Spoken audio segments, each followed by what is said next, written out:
엄마가 거기 있다고요? 윤설이는 수화기를 꼭 쥔 채 숨을 삼켰다.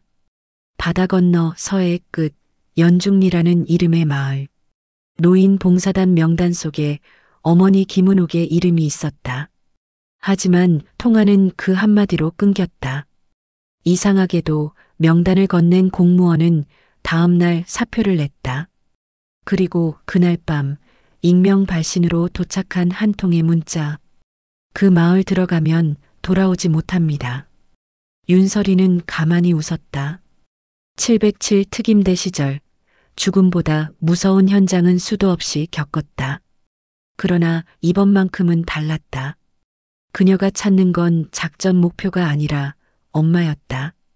설이는 전역증을 찍고 낡은 군용 배낭을 다시 짊어졌다. 명단 속 이름이 사실인지 내가 직접 확인하러 간다. 파도 소리가 창문을 때렸다. 바다 건너 어딘가에서 누군가의 신음이 들리는 듯했다.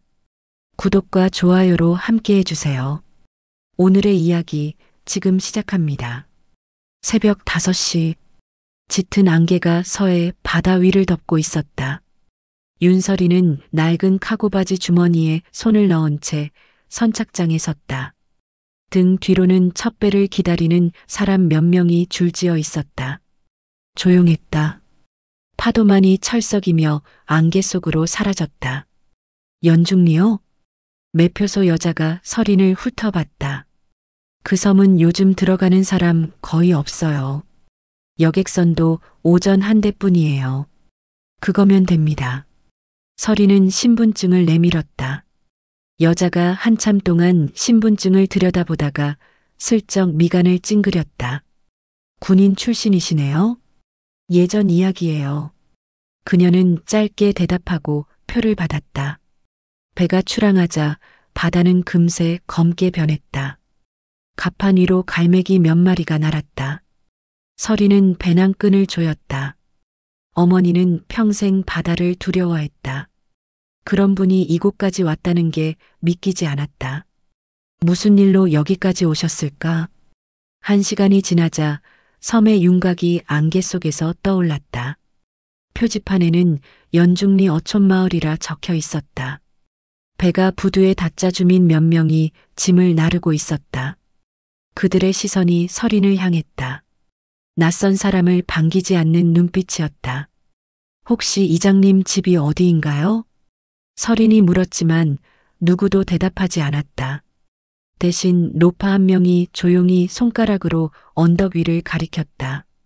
설이는 고개를 숙이며 걸음을 옮겼다. 언덕을 오르자 붉은 기와 지붕의 큰 집이 보였다. 대문 옆에는 연중리 어촌계장 최만용이라는 팻말이 걸려 있었다. 문을 두드리자 굵은 목소리가 들렸다. 누구요? 서울에서 왔습니다. 봉사단 명단 관련해서 여쭤볼 게 있습니다. 문이 열리며 사내가 모습을 드러냈다. 큰 체격, 단정한 셔츠, 그러나 눈빛은 차가웠다. 서울에서요? 공무원인가? 아니요. 가족을 찾고 있습니다. 가족? 김은옥이라는 분, 여기 봉사단 명단에 있었죠. 순간 그의 얼굴이 굳었다. 모르겠는데. 우리 마을엔 그런 사람 없소. 기록에 분명히 있었습니다. 기록이 틀린 거겠지.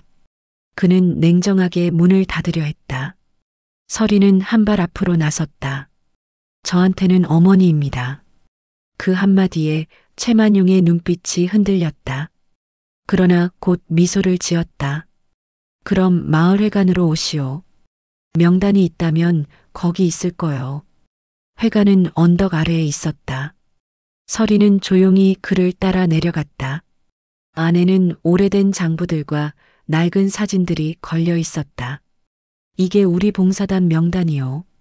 그가 장부를 내밀었다. 설이는 빠르게 페이지를 넘겼다. 마지막 장, 김은옥. 분명히 이름이 있었다. 그 순간 최만용이 장부를 빼앗듯 덮었다. 그 명단은 옛날 거요. 다들 떠났소. 어디로요? 그건 나도 몰라. 여긴 작은 마을이라 그런 사람 얘기할 틈도 없어. 서리는 눈을 가늘게 떴다. 떠났다면 행정기록이 남아야 합니다. 글쎄, 당신이 공무원이 아니면 그걸 왜 알아야 하지? 그의 목소리가 낮게 깔렸다. 그때 문 밖에서 아이 울음소리가 났다. 서린이 돌아보자 여자가 허둥지둥 아이를 안고 지나갔다. 그녀의 손목에는 금속 팔찌가 채워져 있었다. 번호가 새겨진 팔찌였다. 저건 노인 돌봄 프로그램이요. 마을 사람 전부 저걸 차고 다녀. 최만용이 웃었다. 그러나 서리는 직감했다. 그건 관리가 아니라 통제였다. 내가 좀 피곤해서 그러는데 이쯤에서 그만 가주시오. 그는 문을 가리켰다. 서리는 미소를 지으며 고개를 끄덕였다. 그럼 내일 다시 찾아뵙죠. 굳이 그럴 필요 없소. 그건 제가 정하겠습니다. 서리는 회관을 나왔다. 바람이 거세게 불었다. 마을 아래쪽에서 파도가 쏟아지는 소리가 들렸다. 그녀는 스마트폰을 꺼내 녹음을 켰다. 연중리, 외부자 접근 차단, 주민 통제 확인, 실종자 명단 일치. 짧게 메모를 남기고 전원을 껐다. 다시 켜면 위치가 추적될 수도 있었다. 해가 기울 무렵 서리는 민박집을 찾았다. 마을 끝에 있는 허름한 집이었다. 주인 할머니가 문을 열며 물었다. 여행 오셨어요? 가족을 찾으러 왔습니다. 할머니의 눈이 잠시 흔들렸다. 그럼 조심해야겠네요. 왜요? 이 마을은 오래된 비밀이 많아요. 할머니는 더 이상 말을 잇지 않았다. 밤이 되자 바다가 짙은 어둠으로 잠겼다. 서리는 창문을 열고 밖을 내다봤다. 저 멀리 방조제 근처에 희미한 불빛이 깜빡였다. 그 불빛이 일정한 간격으로 움직이고 있었다. 마치 누군가 신호를 보내는 듯했다. 그녀는 숨을 고르고 가방을 들었다. 군 시절 습관처럼 발소리를 죽였다. 불빛이 사라진 곳으로 향했다. 바닷바람이 세게 불었고 소금 냄새가 메웠다. 가까이 다가가자 방조제 아래로 내려가는 철문 하나가 보였다. 낡은 자물쇠에 새겨진 글씨 하나. 금기의 문. 그 순간 서린의 가슴이 미세하게 떨렸다. 문틈 사이로 희미한 불빛이 새어나오고 있었다. 안쪽에서 들려오는 낮은 울음소리. 사람의 목소리였다. 서리는 손전등을 켜지 않았다. 눈을 감고 숨을 고르며 낮게 중얼거렸다. 엄마, 정말 여기 계신 거죠? 파도가 쏟아지고 바람이 터졌다. 금속문이 아주 조금 스스로 흔들렸다. 서리는 천천히 문손잡이에 손을 얹었다. 철문은 손바닥만큼 벌어졌다. 바람이 문틈을 파고들며 낮고 긴 소리를 냈다. 윤서리는 어둠에 눈을 적셨다. 안쪽으로 내려가는 계단이 있었다. 젖은 돌에서 짠물이 배어나왔다. 누구세요? 아주 작은 숨소리였다. 노인의 목소리였다. 서리는 몸을 낮추고 속삭였다. 도와드리러 왔어요. 소리 내지 마세요. 노인은 곧 잠잠해졌다. 계단 아래 스테인리스 문 하나가 있었다. 작은 창으로 노란 불빛이 흔들렸다. 쇠문 안쪽에 좁은 방이 붙어 있었다. 간이 침상 서너 개, 수건, 종이컵, 약병, 그리고 팔찌. 번호가 적힌 팔찌가 상자째에 쌓여 있었다. 상자의 겉면에는 마을 회관 도장이 찍혀 있었다. 발자국 소리가 계단 위에서 났다. 서리는 반사적으로 벽 뒤로 숨었다. 손전등 빛이 공기 중을 스쳤다. 흰 가운을 입은 여자가 내려왔다. 깡마른 어깨, 묶은 머리. 그녀가 문을 열자 소독약 냄새가 퍼졌다. 박 원장님, 오늘은 여기까지만요. 뒤에서 남자의 목소리가 낮게 따라왔다. 감시원 같았다. 여자가 고개를 끄덕였다. 수분제만 추가로요. 밤에 탈수 증세가 심해져요. 그녀가 고개를 들었다. 서린의 심장이 한번 크게 흔들렸다. 어머니였다. 김은옥. 빛에 비친 얼굴은 더 마르고 주름이 깊었다. 그러나 틀림없이 어머니였다. 서린은 숨을 삼켰다. 말을 삼켰다. 어머니가 하얀 약봉지를 나눠주며 노인들을 살폈다. 조금만 참으세요. 곧 잔다고 생각하시고 물 많이 마셔요. 목소리는 조용했고 다독이는 습관까지 그대로였다. 그러나 곁에는 감시원이 서 있었다. 흰 가운 위 주머니에는 연중리 명찰이 달려 있었다. 서린의 눈이 차갑게 식었다. 어머니는 왜 저 옷을 입었을까? 왜 저 남자와 함께 내려올까? 충혈이 번졌다. 철문이 다시 닫혔다. 발자국 소리가 사라지자 서린은 문틈에 귀를 댔다. 안쪽에서 낮은 기침 소리가 이어졌다. 그녀는 마음을 가라앉혔다. 지금 뛰쳐나가면 모든 게 끝난다. 정보부터 모아야 한다. 돌아 나오려던 순간 계단 위에서 라디오 소리가 켜졌다. 만조는 새벽 4시. 방조제 수문 점검 바랍니다. 남자의 투박한 콧노래가 섞여 흘렀다. 서린은 몸을 낮춘 채 그림자 사이로 엎드려 움직였다. 철문 옆 벽면에 숨은 도면이 붙어 있었다. 굵은 빨간 펜으로 동그라미가 3개. A-3, B-1, D-0. 그 옆에는 작은 글씨가 적혀 있었다. 닫으면 갇힌다. 열면 드러난다. 서린은 도면을 휴대폰으로 찍었다. 무음. 플래시는 끄고 손등으로 화면을 가렸다. 그때 위쪽에서 남자의 신음 같은 웃음이 들렸다. 여기 아래, 겨울이면 냄새가 심하지. 또 다른 발자국이 가까워졌다. 서린은 벽 틈으로 몸을 밀어 넣었다. 옷자락이 젖은 돌에 스쳤다. 무릎에 소금기가 쓸렸다. 두 남자가 계단을 내려왔다. 하나가 문을 발로 두들겼다. 조용히 해. 지금 소리나면 약 더 준다. 안쪽이 잠잠해졌다. 서린은 숨을 쉬지 않았다. 손끝이 저려왔다. 한 남자가 주머니에서 열쇠를 꺼냈다. 그때 아주 작은 금속 울림이 계단 아래로 떨어졌다. 열쇠고리에서 떨어진 얇은 카드. 남자는 그것을 보지 못했다. 그들이 문을 열고 들어가는 순간 서린은 그 카드를 주워 주머니에 넣었다. 남자들이 들어가고 나서야 그녀는 몸을 뺐다. 계단을 거꾸로 기어 올랐다. 바람이 문틈을 때렸다. 밖으로 나오자 밤은 더 깊어져 있었다. 민박으로 돌아가는 길은 텅 비었다. 집집마다 창문에 쇠창살이 달려 있었다. 어린아이 울음이 또렷했다가 이내 사라졌다. 어둠 속에서 모터 소리가 낮게 깔렸다. 섬 북쪽에서 배가 한 척 떠나는 듯했다. 민박집에 도착하자 주인 할머니가 문 앞에 서 있었다. 어디 갔다 오셨어요? 목소리는 떨려 있었다. 잠깐 산책이요. 여긴 밤 산책하면 안 돼요. 할머니가 낮게 덧붙였다. 들키면 데려가요. 누가요? 사람들이요. 대답하지 말아야 살아요. 할머니는 창을 닫고 등불을 껐다. 방에 들어오자 허리춤이 욱신거렸다. 서린은 주머니에서 얇은 카드를 꺼냈다. 긴 숫자와 치료동 출입이라는 글자.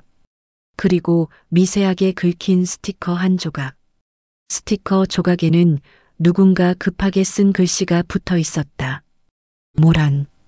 오셋. 등대. 서린은 속삭였다. 모란 이름인가 장소인가. 등대. 낮에 바다 위로 실루엣이 잠깐 보였던 허물어진 건물. 그곳에서 누군가가 기다린다. 잠이 오지 않았다. 그녀는 침대에 누운 채 귀를 세웠다. 밖에서 트럭이 서너 번 지나갔다. 이따금 누군가 문을 두드렸다가 곧 사라졌다. 새벽 2시 무렵 민박 맞은편 집에서 여성의 신음이 들려왔다. 누군가를 부르는 이름. 그 이름은 들리지 않았다. 해가 어슴풀에 밝아올 무렵 서리는 몸을 일으켰다. 초코바 하나를 씹어 삼키고 물을 조금 마셨다. 배낭에는 상처 연고와 붕대, 작은 렌치, 접이식 칼. 군 시절의 습관은 무심히 손을 움직이게 했다. 아침 시장이 열리자 마을은 잠깐 떠들썩했다. 서리는 모자를 눌러쓰고 사람들 사이를 걸었다. 생선 상자 뒤편 플라스틱 바구니에 팔찌가 널려 있었다. 번호를 새기는 노인이 팔찌를 닫고 있었다. 저건 어디에 쓰세요? 서린이 묻자 노인이 고개를 들지도 않고 대답했다. 노인들 잊어버릴까봐. 번호 알아야 찾지. 잊지 않으시는 게 더 좋을 텐데요. 노인이 그제야 눈을 들어 서린을 봤다. 그 눈빛엔 오래된 겁이 깃들어 있었다.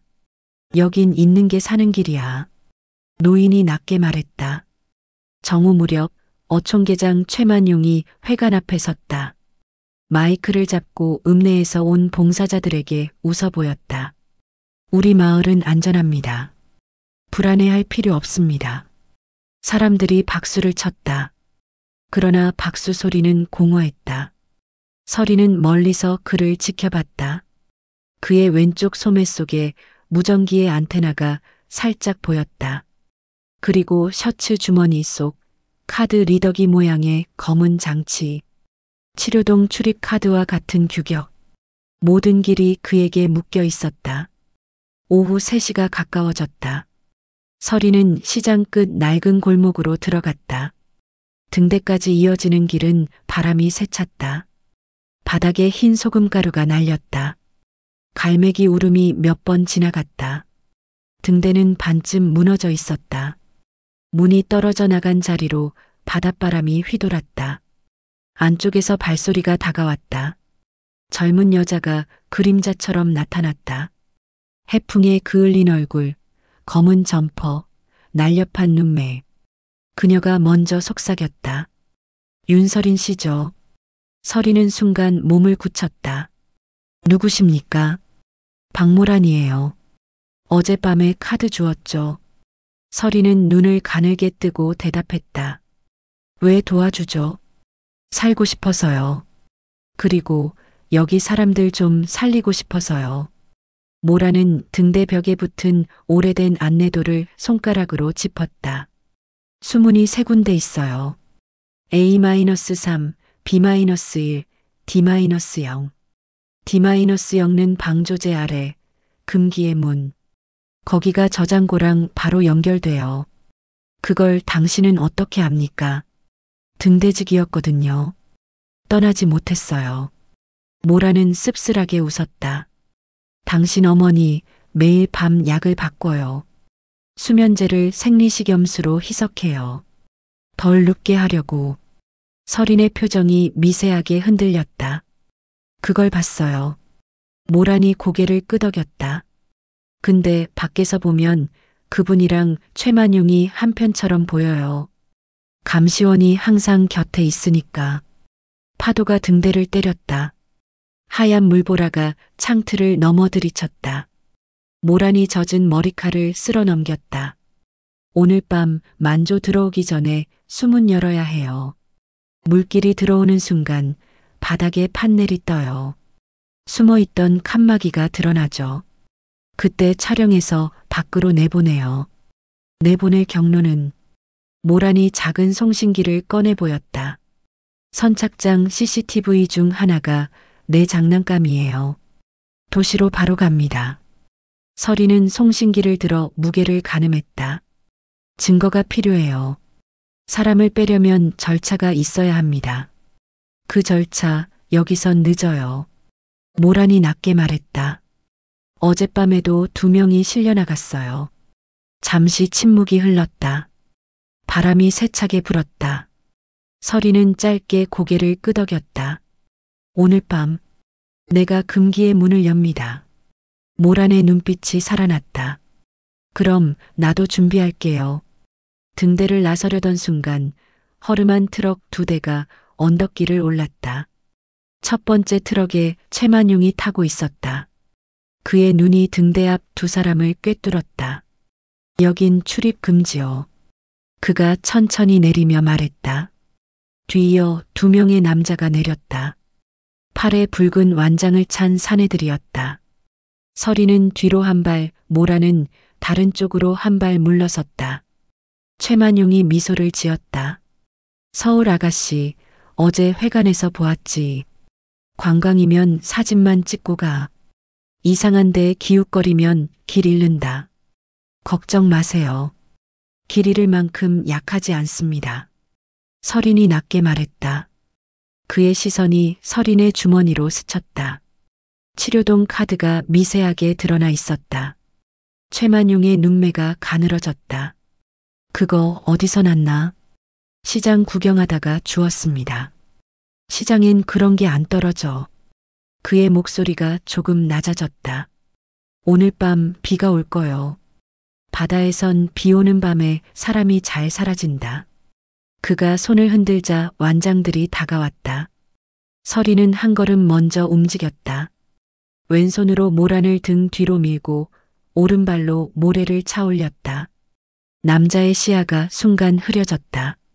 그 틈에 서리는 완장의 손목을 비틀어 꺾었다. 비명. 나머지 하나가 달려들었다. 서리는 허리를 낮추고 어깨로 배를 밀어 넘어뜨렸다. 모래바닥에 몸이 굴렀다. 최만용이 박수라도 치듯 손을 한번 쳤다. 군인 냄새가 나더라니. 그는 지루하다는 듯 고개를 저었다. 그런데 여기선 싸움이 오래 못 가. 그가 턱짓을 하자 언덕 위에서 장정 셋이 더 내려왔다. 쇠파이프가 햇빛을 반사했다. 모란이 서린의 팔을 잡아당겼다.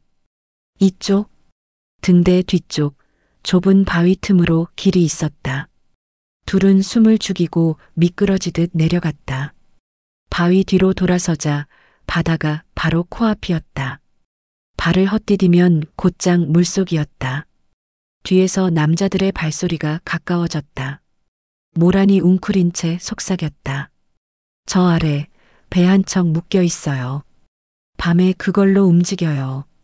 숨은 쪽으로. 서리는 이를 꽉 물었다. 오늘 밤 끝내죠. 그녀는 바다 냄새를 깊게 들이마셨다. 그 냄새 속에서 어머니의 손 냄새가 났다. 짠내 같고 따뜻한 냄새. 언덕 위에서 최만용의 목소리가 울렸다. 도망가면 더 깊이 빠진다. 길 잃지 마라, 서울 아가씨. 서리는 대답하지 않았다. 그 대신 심장 박동을 세었다. 세고 또 세었다. 해가 기울고 바람이 바뀌면 만조가 온다. 만조가 오면 문이 살아난다. 그녀는 바위 그늘에서 하늘을 올려다보았다. 갈매기 한 마리가 낮게 돌아나갔다. 검은 구름이 서쪽에서 밀려왔다. 밤이 가까웠다. 오늘 밤 금기의 문을 연다. 그리고 그 문을 닫아야 할 사람이 누구인지 확인한다. 해가 지기 시작했다. 하늘은 낯빛으로 물들고 바다는 잔잔하게 숨을 죽였다. 윤설이는 바위 밑 동굴에 숨은 채 손목시계를 바라보았다. 19시 12분. 만조까지 3시간 남았다. 지금쯤이면 감시가 줄 거예요. 모란이 작은 송신기를 만지며 말했다. 등대 CCTV는 제가 끊었어요. 이제 치료동 감시 카메라만 꺼지면 길이 열려요. 서리는 고개를 끄덕였다. 입구 쪽은 내가 맞지. 넌 숨은 근처에서 신호만 보내. 그럼 열면 바로 물이 밀려올 텐데요. 그 전에 사람들을 밖으로 빼야 해. 서린의 목소리는 단호했다. 그녀는 젖은 돌길을 따라 올라갔다. 언덕을 넘자 회관 불빛이 희미하게 보였다. 마을은 이미 잠든 듯 고요했지만 창문마다 그림자가 움직였다. 그림자는 짧고 일정했다. 마치 누군가가 안에서 감시하듯. 회관 뒷문은 잠겨 있지 않았다. 낡은 열쇠 자국 위에 새로운 손자국이 있었다. 서리는 그 문을 밀었다. 안쪽에는 어제 봤던 장부들과 장식장, 그리고 낯익은 사진. 어머니가 마을 봉사단 조끼를 입고 웃고 있었다. 옆에는 최만용. 그녀의 손이 미세하게 떨렸다. 사진 아래에는 2019년 공로상 김은옥이라 적혀 있었다. 엄마가 왜? 서리는 사진을 집어 던졌다. 액자가 깨지는 소리가 공기를 찢었다. 그때 회관 안쪽 문이 열리며 발자국이 들려왔다. 그럴 줄 알았어. 낮게 깔린 남자의 목소리. 최만용이었다. 또 왔구만, 대령님. 이번엔 증거라도 찾으러. 서리는 천천히 돌아섰다. 어머니를 내놔요. 내놓을 게 뭐 있나? 당신 어머니는 내 사람인데. 거짓말 마요. 그럼 직접 확인해. 치료동. 그분 지금도 일하고 있어. 그가 문을 열며 손짓했다. 자, 직접 보러 가지. 서리는 따라 나섰다. 감시원 2명이 뒤를 막았다. 회관 뒤편, 어제 봤던 철문으로 향했다. 철문이 열리자 축축한 공기가 올라왔다.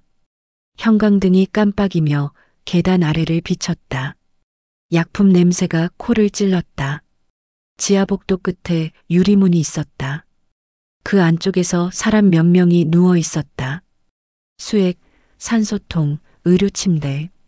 그녀는 유리창에 다가갔다. 그리고 멈췄다. 어머니가 있었다. 마스크를 낀 채 수액을 교체하고 있었다. 그 옆에 최만용이 다가갔다. 은옥 씨, 이제 저녁 약 투여해요. 이제 그만두세요. 저 사람들 더 이상 버틸 수 없어요. 살리려면 이 방법밖에 없지 않소? 살리는 게 아니잖아요. 이건 그녀의 목소리가 떨렸다. 이건 사람을 버리는 거예요. 최만용이 웃었다. 이 섬, 이제 곧 물속에 들어가. 우린 새로운 땅을 얻는 거야. 노인 몇 명쯤은 희생일 뿐이야. 그가 돌아서자 서린과 눈이 마주쳤다. 왔군. 딸이 엄마를 보러 왔네. 서리는 유리문을 열려 했다.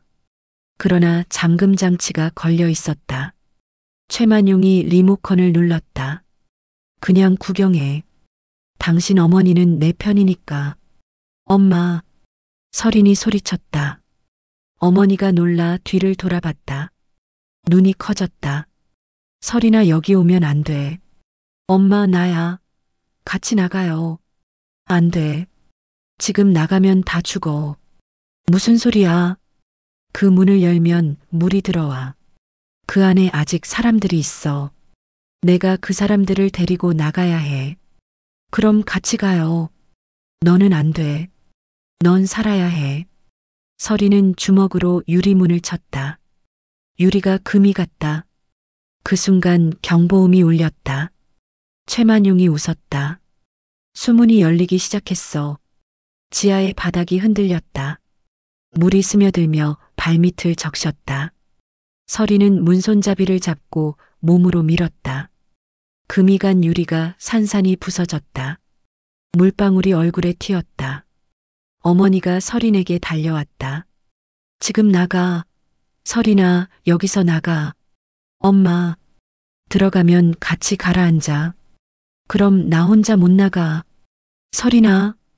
그녀의 어머니가 손에 든 카드키를 서린의 손에 쥐어줬다. 위쪽 출구로 가. 나랑 있으면 너까지 죽어. 싫어요. 부탁이야. 그 목소리는 군 시절에 들었던 명령보다 단단했다. 엄마는 남아서 문 닫을게. 그 문은 누군가는 닫아야 해. 물이 폭발하듯 밀려들었다. 형광등이 번쩍이며 터졌다. 어머니의 머리카락이 바람에 휘날렸다. 사랑해, 서린아. 그 말이 마지막이었다. 서린은 모란의 목소리를 들었다. 지금이에요. 위로. 그녀는 어머니의 손을 끝까지 붙잡으려 했지만 거센 물살이 둘을 갈라놓았다. 서린은 계단을 올라가며 뒤를 돌아봤다. 어머니가 수문 앞에 서 있었다. 기둥이 무너지고 바닷물이 밀려들었다. 어머니가 손을 뻗어 레버를 당겼다. 금속문이 닫히며 철컥 소리를 냈다. 그 순간 그녀의 모습이 물속으로 사라졌다. 서리는 계단 위로 올라와 숨을 몰아쉬었다. 지하실 문이 완전히 닫히자 폭발음처럼 공기가 터졌다. 밖으로 나오자 모란이 기다리고 있었다. 녹화 끝났어요. 송신 성공. 확실해요? 예. 전송됐어요. 서울로. 서리는 눈을 감았다. 바닷바람이 얼굴을 때렸다. 그 바람 속에 어머니의 목소리가 섞여 있었다. 이제 내가 닫아야 해. 그날 새벽 연중리의 불빛이 사라졌다.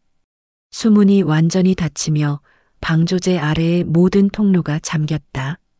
이틀 뒤 구조대가 섬에 들어왔을 때 남은 것은 부서진 등대와 무너진 회관뿐이었다. 그럼에도 기록은 남았다. 모란의 송신 영상, 그리고 서린의 리포트. 화면 끝에는 어머니의 목소리가 담겨 있었다. 누군가는 문을 열고 누군가는 닫아야 세상이 숨을 쉰다. 바다는 다시 고요했다. 짠내가 바람에 섞였다. 서리는 방조제 위에서 바다를 바라보았다. 해가 떠오르고 있었다. 그녀의 손엔 금속 팔찌 하나가 들려 있었다. 번호는 0. 이름이 없는 팔찌였다. 그녀는 그것을 바다에 던졌다. 파도가 하얗게 부서졌다. 그리고 조용히 말했다. 엄마, 이제 숨 쉬어요. 이제 내가 닫을게요. 바다는 고요했지만 섬은 여전히 폐허였다. 폭풍이 지나간 지 이틀째. 연중리의 방조제는 부서진 철판 사이로 비린내를 토해냈다. 윤설이는 구조대와 함께 마지막 수색 현장에 있었다. 하늘은 맑았지만 바람은 매서웠다. 그녀의 눈은 한 곳을 향해 있었다. 수문 아래 어머니가 사라진 그 자리. 대령님, 위험합니다. 더 들어가시면 안 됩니다. 구조대원이 소리쳤다. 서리는 진흙 위에 무릎을 꿇었다. 손끝에 금속의 감촉이 닿았다. 녹슨 열쇠였다. 그녀는 그것을 꼭 쥐었다. 그날 어머니가 쥐어주었던 카드키와 똑같은 모양이었다. 엄마. 입술이 바람에 젖었다. 그녀는 천천히 눈을 감았다. 머릿속에 다시 그 밤의 소리가 떠올랐다. 물이 쏟아지고 불빛이 꺼지고 손이 멀어졌던 순간. 닫으면 갇힌다. 열면 드러난다. 도면에 적혀있던 문구가 귓속에서 울렸다. 그녀는 일어나 구조대 쪽으로 걸어갔다. 여기 철문 바로 밑을 다시 파보세요. 이미 확인했습니다. 아니요. 한 번 더요. 그녀의 목소리엔 망설임이 없었다. 포클레인이 다시 움직였다. 진흙이 파헤쳐지고 검은 물이 흘러나왔다. 잠시 후 한 대원이 외쳤다. 무언가 나왔습니다. 철판 더미 속에서 나온 것은 한 개의 금속 상자였다. 방수 덮개에 붉은 스티커가 붙어 있었다. 자료 보관 A-3. 서리는 장갑을 벗고 상자를 열었다. 안에는 낡은 하드디스크와 봉인 서류가 들어 있었다. 그녀는 숨을 들이켰다. 엄마가 남긴 거야. 그녀는 곧장 육지로 복귀했다. 경찰청 임시수사본부 조사실 문을 밀자 기자와 형사들이 몰려 있었다. 모란이 의자에 앉아 있었다. 지친 얼굴, 그러나 눈빛은 살아 있었다. 찾았어요? 응. 서린이 하드디스크를 내밀었다. 숨은 제어기 근처 깊이 3미터. 모란은 떨리는 손으로 그것을 받았다. 형사가 급히 연결선을 꽂았다. 화면에 오래된 영상들이 떴다. 연중리 의료지원협약, 해양청, 내부회의, 그리고 은옥증언 파일. 서리는 의자에 앉지 못했다. 화면 속 흰 가운을 입은 어머니가 등장했다. 이 약은 노화를 늦추는 게 아닙니다. 소금 속 미세 조류를 이용한 기억 조절 약물이에요. 그걸 노인들에게 투여했어요. 뒤에서 최만용의 목소리가 들렸다. 은옥 씨, 그런 말하면 다친다고 했잖아요. 어머니의 손이 떨렸다. 이건 살리는 게 아니에요. 그들의 기억을 지우고 다시 노예로 만드는 거예요. 영상은 거기서 끊겼다. 회의실 안이 정적에 잠겼다. 형사가 숨을 내쉬었다. 이건 명백한 인체 실험이에요. 모란이 화면을 멍하니 바라봤다. 그분이 알고 있었던 거군요. 그래서 남으신 거야. 서리는 천천히 고개를 끄덕였다. 엄마는 피해자가 아니라 내부 고발자였어요. 모든 걸 드러내기 위해 남으신 거예요. 그녀는 눈을 감았다. 그 순간 방조제 안에서 들려오던 어머니의 목소리가 되살아났다. 문은 닫아야 숨을 쉰다. 며칠 뒤 전국 뉴스에서 연중리 수용소 사건이 대대적으로 보도됐다. 화면에는 모란이 서 있었다. 이 땅에서 일어난 일은 단순한 범죄가 아닙니다. 한 세대의 고립과 침묵이 낳은 비극입니다. 기자의 목소리가 이어졌다. 구조된 피해자는 27명, 생존자는 16명. 주범 최만용은 도주 중 실종으로 마무리됐다. 서리는 화면을 조용히 껐다. 텔레비전 불빛이 방 안을 스쳤다. 그녀는 군복 대신 회색 점퍼를 입고 있었다. 벽에 걸린 어머니의 사진이 흔들렸다. 사진 아래 열쇠와 팔찌가 함께 걸려 있었다. 그녀는 그 앞에서 잠시 멈췄다. 엄마, 이제 다 드러났어요. 그날 저녁 서리는 모란과 함께 연중리로 돌아갔다. 부서진 방조제 옆에 새로 세운 팻말에는 이렇게 적혀 있었다. 기억의 바다 김은옥 추모비. 모란이 조용히 말했다. 다시 수문을 복원할 거예요. 그 안을 박물관처럼 만들고 사람들이 잊지 않게 기록을 남길 겁니다. 서리는 바다를 바라봤다. 햇살이 수면 위에 부서지고 있었다. 그 문을 열 수 있는 사람은 더 이상 없어요. 이제 닫은 채로 두죠. 모란이 고개를 끄덕였다. 그럼 당신은 이제 어디로? 서리는 대답 대신 미소를 지었다. 여기 남을 거예요. 엄마가 끝까지 지키려 했던 사람들과 함께. 군인으로요? 아니요, 딸로요. 그리고 증인으로. 그녀는 조용히 바다 쪽으로 걸어갔다. 발밑에 모래가 촉촉히 젖어 있었다. 작은 파도가 밀려와 발끝을 스쳤다. 그녀는 주머니에서 작은 병 하나를 꺼냈다. 안에는 하얀 소금이 담겨 있었다. 이건 엄마가 남긴 소금이에요. 그녀는 그것을 바다에 흩뿌렸다. 소금가루가 바람에 날리며 햇살에 반짝였다. 모란이 물었다. 그걸 왜? 이건 약이었지만 엄마 손에선 생명이 됐어요. 이제 다시 그 바다로 돌려보내야죠. 바다 냄새가 깊게 들어왔다. 서리는 하늘을 올려다봤다. 먹구름이 걷히고 있었다. 멀리 갈매기 한 마리가 원을 그리며 날았다. 그녀의 입술이 천천히 움직였다. 엄마, 이제 쉬어요. 해가 서쪽으로 기울었다. 방조제 너머 붉은 빛이 바다 위에 흘렀다. 서리는 모란과 함께 그 빛을 오래 바라봤다. 그리고 낮게 중얼거렸다. 닫힌 문이 있어야 세상이 숨을 쉰다. 이제 내가 그 문을 지킬게요. 그녀의 눈가에 햇빛이 반사되었다. 잔잔한 물결 위로 하얀 소금꽃이 하나둘 떠올랐다. 마치 바다가 어머니의 이름을 부르는 듯했다.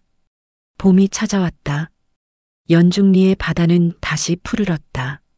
한때 시커멓던 방조제의 물길에는 작은 개들이 기어다녔다. 부서졌던 돌담 위로는 새풀이 자라기 시작했다.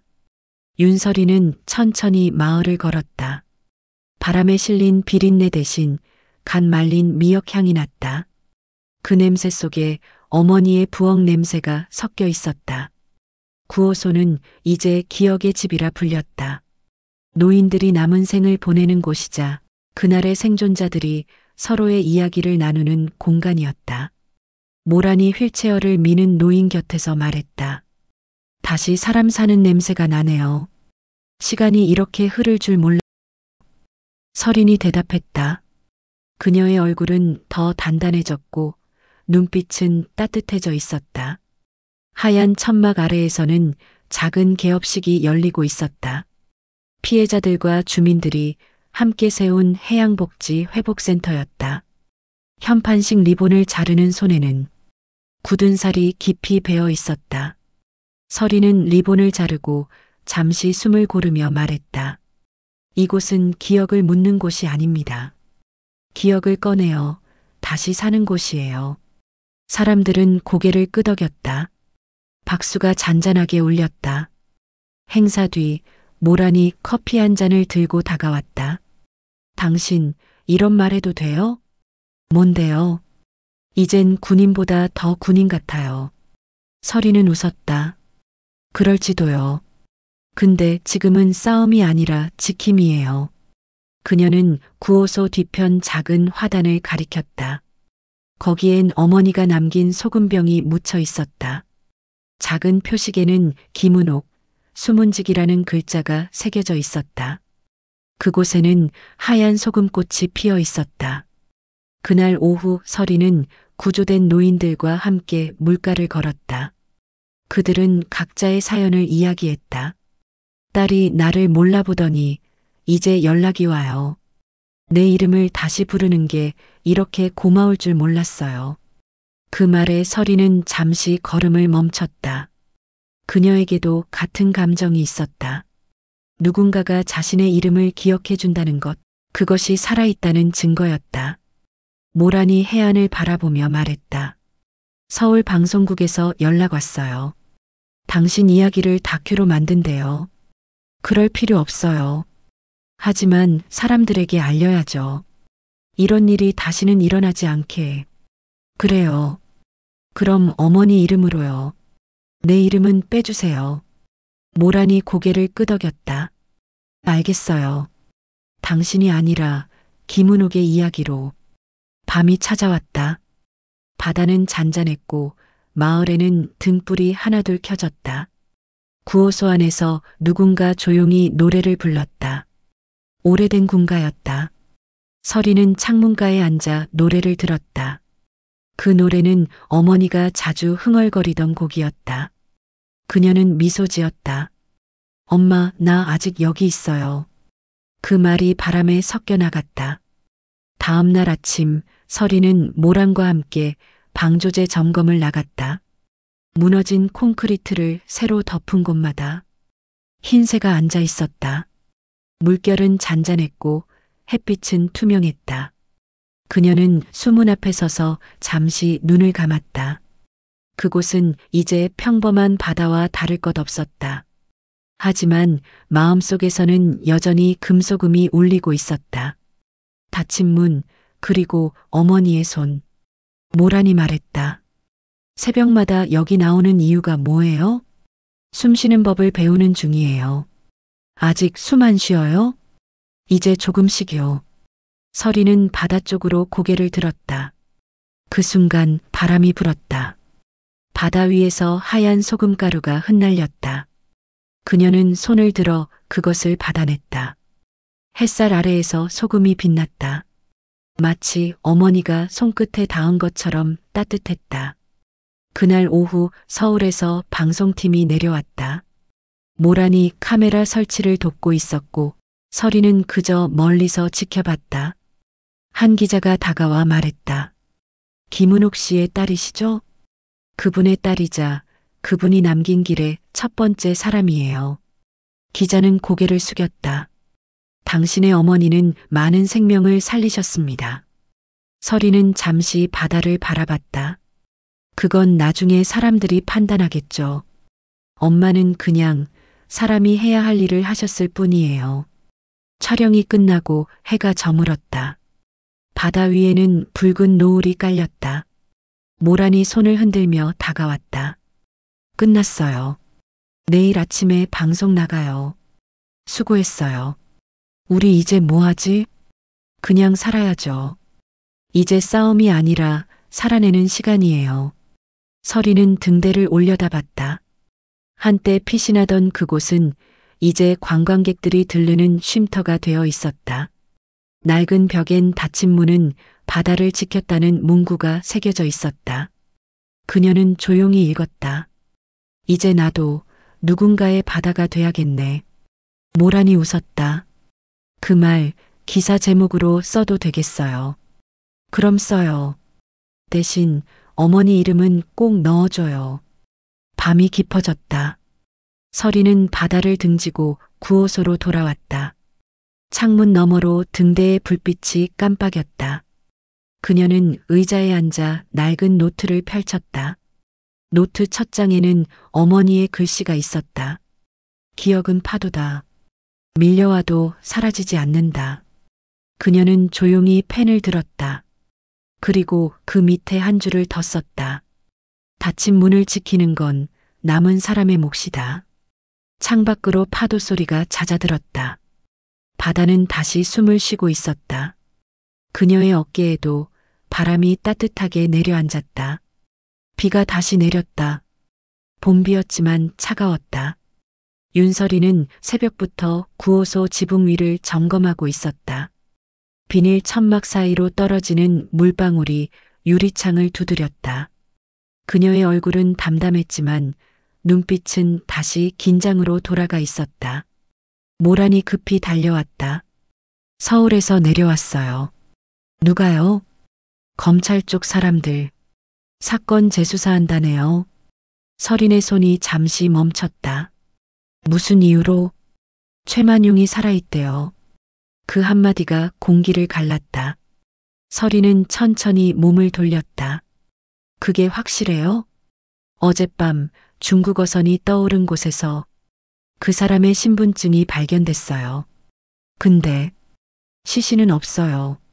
그녀의 눈동자가 흔들렸다. 끝났다고 믿었던 싸움이 다시 시작되고 있었다. 그럼 돌아왔다는 거네요. 모란이 고개를 끄덕였다. 그리고 당신을 찾는데요. 며칠 후 연중리 근처 바닷가 창고에서 이상한 사건이 벌어졌다. 구호물품을 싣던 트럭이 전소됐고 센터의 피해자 중 한 명이 실종됐다. 경찰은 단순 사고라 발표했지만 서리는 직감적으로 알았다. 누군가가 돌아온 것이다. 그날 밤 서리는 바닷가를 돌며 순찰을 돌았다. 바람이 거세게 불었다. 등대 불빛이 꺼졌다 켜졌다. 그녀는 걸음을 멈췄다. 수문 근처 바닷물 위에 떠 있는 그림자 하나. 낯익은 걸음이었다. 그녀는 낮게 말했다. 숨지 말고 나와요. 그러자 어둠 속에서 한 남자가 나타났다. 젖은 비옷, 그리고 낡은 손목시계. 10년 전에도 그랬지. 날 찾으러 온 사람이 결국 여군이었어. 그 목소리였다. 최만용. 서리는 미동도 하지 않았다. 죽은 줄 알았는데. 죽었지. 한번. 그는 웃었다. 근데 말이야, 지옥에서도 거래는 가능하더군. 누가 나를 살려줬는지 궁금하지 않아? 아니. 서리는 짧게 대답했다. 누가 살렸든 다시 바다로 돌려보내면 돼. 그의 눈빛이 서늘해졌다. 그 여자 있잖아, 김은옥. 그년이 결국 나를 죽인 거야. 서린의 얼굴이 굳었다. 그만 말해. 내가 수문을 닫으려 했을 때 그 여자가 내 팔을 잡았어. 이 문은 당신이 닫을 게 아니야. 그 말 잊히지가 않더라. 그게 엄마가 남긴 마지막 말이에요. 그래, 그게 내 엄마였지. 그는 비웃었다. 근데 말이야, 그 문이 완전히 닫힌 건 아니야. 그 말이 끝나자 폭우가 쏟아졌다. 바닷물이 요동쳤다. 서리는 주먹을 쥐었다. 다시 열 생각하지 마. 이미 열렸어. 그는 웃었다. 그 약, 기억 조절제 말이야. 그건 나만 가지고 있던 게 아니야. 지금도 그걸 연구하던 사람들이 살아있거든. 서리는 천천히 다가갔다. 그 사람들 어디 있죠? 내가 찾을 수 있을까? 넌 이제 군인도 경찰도 아니잖아. 하지만 난 딸이에요. 그녀는 주먹을 내질렀다. 비가 터지고 파도가 부딪혔다. 두 사람은 방조제 위에서 맞섰다. 쇠파이프와 맨손의 싸움이었다. 서린의 눈에는 한 줄의 눈물이 섞여 있었다. 이건 복수가 아니라 정리예요. 그는 끝내 비틀거리며 뒤로 물러났다. 바닷물이 들이쳤다. 넌 결국 그 여자랑 똑같아. 그래요. 세상을 지키기 위해 문을 닫는 사람. 그녀는 그의 손을 붙잡지 않았다. 그는 그대로 물속으로 떨어졌다. 바다는 거칠게 요동쳤고 금세 파도 아래로 삼켜졌다. 한참 동안 그녀는 그 자리를 지켰다. 바람이 멈추자 수면 위에는 한쪽 팔찌가 떠올랐다. 그것은 그녀의 팔에서 떨어진 것이었다. 서리는 그것을 주워들고 말했다. 엄마, 다시 닫았어요. 며칠 뒤 뉴스에서는 다시 보도가 나왔다. 연중리 사건, 주범 최만용 실종, 기억조절 실험 연루 기업 수사 착수. 모란이 서린에게 말했다. 이제 진짜 끝났어요. 서린은 고개를 저었다. 끝은 없어요. 다만 다음 세대가 같은 문을 열지 않도록 우리가 지켜야 할 뿐이에요. 그날 밤 그녀는 바다 앞에 섰다. 비는 멎었고 달빛이 수면 위를 비췄다. 바람이 잔잔히 불었다. 그녀는 모래 위에 팔찌를 내려놓았다. 그 안에는 김은옥의 이름표가 달려 있었다. 엄마, 이제 진짜 숨 쉬어요. 서리는 천천히 등을 돌렸다. 멀리 등대 불빛이 다시 켜졌다. 그녀는 어둠 속으로 걸어갔다. 바다의 숨소리가 따라왔다. 그리고 낮게 중얼거렸다. 닫힌 문을 지키는 건 끝났어요. 이젠 새 문을 열 시간이에요. 그녀의 발자국 뒤로 파도가 조용히 밀려와 흔적을 덮었다. 햇살이 부드럽게 내려앉은 아침이었다. 연중리의 하늘은 구름 한 점 없었고 갯벌에는 새들이 내려앉아 조용히 모래를 쪼고 있었다. 윤설이는 바다 쪽에서 불어오는 바람을 맞으며 걸었다. 새벽 내내 잠을 이루지 못했다.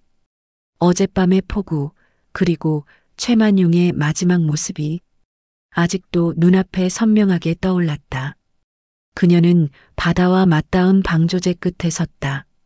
한때 사람들의 비명이 울리던 곳, 이제는 아이들의 웃음소리와 물소리로 가득했다. 구호소 건물 위에는 새 간판이 걸려 있었다. 기억의 바다 김은옥 회복센터. 모란이 지은 이름이었다. 서리는 간판을 바라보다 작게 웃었다. 이제 엄마 이름이 바다 위에 떠 있네요. 그녀가 걸음을 옮기자 모란이 뒤에서 따라왔다. 새벽부터 어디 다녀온 거예요? 그냥 확인하고 싶었어요. 문이 진짜 닫혔는지. 그 문은 이제 당신 마음속에 있겠죠. 서리는 고개를 끄덕였다. 그래도 가끔 두려워요. 사람들은 금방 잊잖아요. 그렇다면 잊지 않게 만드는 게 우리 일이죠. 모라는 웃으며 말했다. 그 말에 서리는 어깨의 긴장이 조금 풀렸다. 센터 마당에는 사람들이 모여 있었다. 그날은 특별한 날이었다. 기억의 바다 개관 100일을 맞아 마을 사람들과 생존자들이 함께 식사를 준비했다. 어르신들이 해초를 다듬고 아이들은 소금밭 근처에서 뛰놀았다. 서리는 아이들 사이를 지나며 말했다. 이 아이들이 자라서 이곳이 어떤 곳이었는지 꼭 기억했으면 좋겠어요. 한 소녀가 물었다. 여기서 나쁜 일 있었어요? 서리는 잠시 망설였다. 응, 나쁜 일도 있었고 그보다 더 큰 용기도 있었단다. 그녀는 아이의 머리를 쓰다듬었다. 식탁에는 따뜻한 음식이 차려졌다. 멸치국, 김무침, 그리고 새로 만든 소금. 소금병에는 희망일이라는 라벨이 붙어 있었다. 서리는 병을 손에 들었다. 바닷바람이 스쳐 지나갔다. 엄마가 남긴 소금이에요. 이제는 약이 아니라 사람을 살리는 소금이죠. 주변이 잠시 조용해졌다. 모란이 잔을 들며 말했다. 이 마을의 새 출발을 위하여. 모두가 잔을 부딪혔다. 식사가 끝난 후 서리는 조용히 방조제 위로 걸었다. 바다는 잔잔했고 햇살은 따뜻했다. 그녀는 호주머니에서 낡은 수첩을 꺼냈다. 그 안에는 어머니의 글씨가 남아 있었다. 윤설인, 사람은 언젠가 닫힌 문을 만나게 된다. 그때 두려워하지 말고 내가 믿는 쪽으로 열거라. 그녀는 천천히 수첩을 덮었다. 엄마, 나 이제야 그 말이 무슨 뜻인지 알겠어요. 모란이 멀리서 손을 흔들었다. 설인 씨, 기자가 왔어요. 또요? 이번엔 다큐 후속이에요. 당신이 문을 닫은 이유를 묻고 싶대요. 설이는 잠시 하늘을 올려다봤다. 하얀 구름이 천천히 흘러갔다. 이제는 말할 수 있겠네요. 그녀는 발걸음을 돌렸다. 센터 안에는 카메라가 설치돼 있었다. 조용한 음악이 흘렀다. 기자는 묻지 않았다. 그저 녹음기를 켜고 그녀의 입을 기다렸다. 설이는 의자에 앉아 잠시 숨을 고르고 말했다. 나는 한때 군인이었어요. 세상을 명령으로 나누고 복종으로 이해하던 사람이었죠. 하지만 엄마를 잃고 나서 알았어요. 지켜야 할 건 명령이 아니라 사람이라는 걸. 그녀의 목소리가 떨렸지만 단단했다. 엄마는 마지막까지 희생을 선택했어요. 그게 약한 게 아니라는 걸 이제 압니다. 세상을 바꾸는 건 폭발이 아니라 누군가의 손끝에서 조용히 닫히는 문이에요. 기자는 아무 말도 하지 않았다. 눈빛이 흔들리고 있었다. 설이는 말을 이었다. 이제 나는 싸우지 않아요. 그 대신 기억하게 할 겁니다. 잊으면 다시 같은 일이 반복되니까요. 이곳에 오면 사람들이 그걸 느끼면 좋겠어요. 바다가 다시 숨을 쉬기까지 얼마나 많은 이들이 눈물로 버텼는지를. 녹음기가 꺼지고 조용한 박수가 울렸다. 모란이 다가와 어깨를 두드렸다. 당신은 진짜 군인보다 강해요. 설이는 웃었다. 이제 그만 군인 얘기해요. 이젠 그냥 딸이고 싶어요. 그녀는 창문을 열었다. 바닷바람이 실내로 스며들었다. 햇살이 테이블 위를 비쳤다. 그날 저녁 연중리에는 축제가 열렸다. 작은 불꽃이 바다 위로 터졌다. 아이들은 손에 작은 등불을 들고 노래를 불렀다. 문을 닫고 다시 열어요. 바다야, 숨을 쉬어요. 그 노래는 바람을 타고 퍼져나갔다. 설이는 구호소 계단에 앉아 그 노래를 들었다. 모란이 옆에 앉았다. 이젠 진짜 끝났네요. 끝은 없어요. 그냥 다음 이야기가 시작되는 거죠. 그녀는 먼 바다를 바라봤다. 달빛이 수면 위를 가볍게 스쳤다. 그녀는 주머니에서 열쇠 하나를 꺼냈다. 녹슨 열쇠, 어머니가 남긴 마지막 유품이었다. 그녀는 그것을 손바닥에 올려놓고 천천히 말했다. 엄마, 내가 이 문을 지켰어요. 이제 다른 누군가가 새로운 문을 열겠죠. 그녀는 열쇠를 바다에 던졌다. 물결이 그것을 삼켰다. 모란이 물었다. 후회는 없어요? 없어요. 닫힌 문은 무섭지만 그 안에 숨은 사랑을 알게 됐으니까요. 그녀는 미소를 지었다. 이제 세상이 숨을 쉬면 돼요. 멀리 등대 불빛이 천천히 돌았다. 바다 위로 새 한 마리가 날았다. 설이는 눈을 감았다. 그녀의 어깨에 바람이 스며들었다. 어머니의 목소리가 파도 속에서 들려오는 듯했다. 설이나, 문은 닫았니? 응, 엄마. 닫았어요. 그리고 이제 세상이 열렸어요. 그녀는 고개를 들었다. 하늘엔 별이 반짝였다. 바다는 조용히 숨을 내쉬었다. 그 숨소리가 마치 사람의 심장처럼 고르게 뛰고 있었다. 연중리의 긴 밤이 그렇게 지나갔다. 닫힌 문 너머 세상은 다시 숨을 쉬고 있었다. 그로부터 1년이 흘렀다. 연중리의 바다는 완전히 달라져 있었다. 한때 차가운 수문이 서 있던 자리엔 하얀 돌로 만든 작은 조형물이 세워져 있었다. 그 아래엔 이렇게 새겨져 있었다. 김은옥, 그리고 이름 없이 문을 닫은 이들에게. 윤설이는 매일 새벽 그 앞을 찾았다. 아무 말도 하지 않았다. 그저 바람을 맞으며 조용히 서 있었다. 바다는 더 이상 울지 않았다. 잔잔한 물결이 그녀의 발끝에 닿고 부드럽게 밀려나갔다. 9호소는 지금 기억의 바다 박물관으로 바뀌어 있었다. 아이들이 견학을 오면 설이는 직접 해설을 맡았다. 이곳은 바다가 한 번 죽었다가 다시 살아난 자리입니다. 그녀의 목소리는 낮지만 단단했다. 아이들이 눈을 반짝이며 물었다. 그럼 바다는 진짜로 죽었었어요? 응.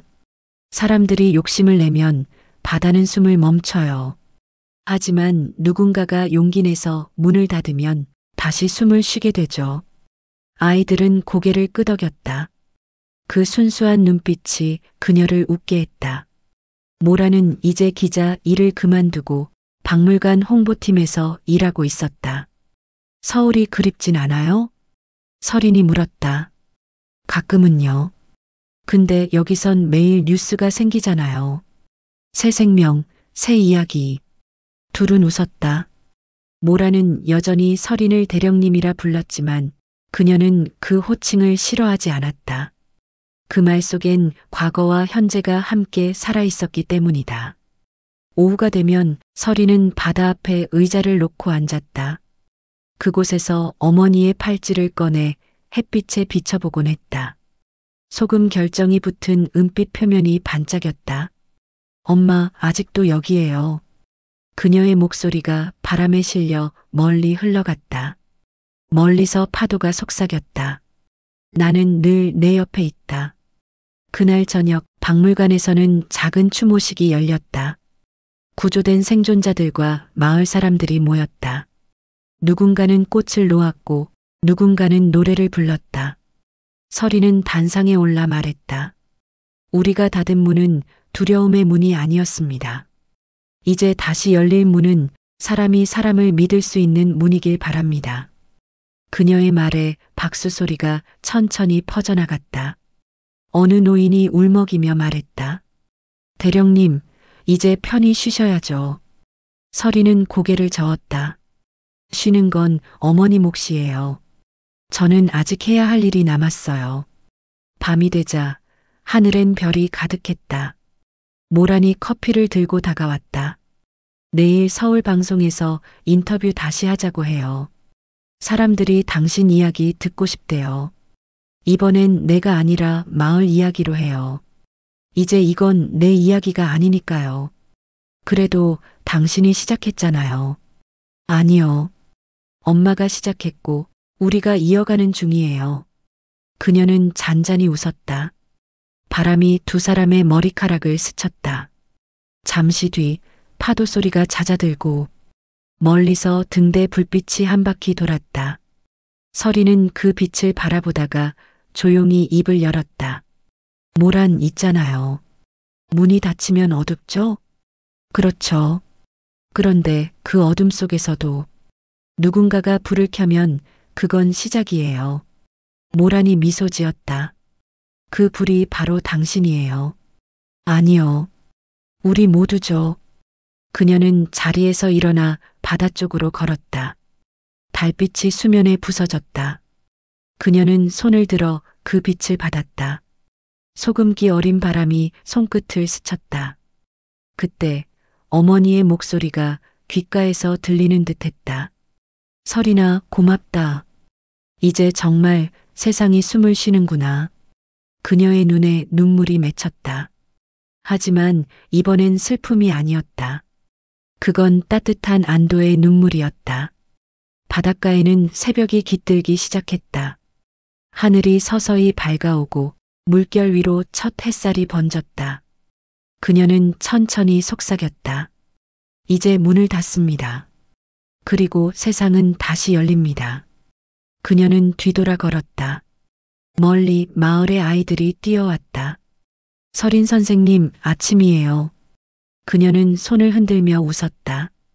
아이들의 웃음소리가 파도 위로 번져갔다. 바다 냄새가 다시 따뜻했다.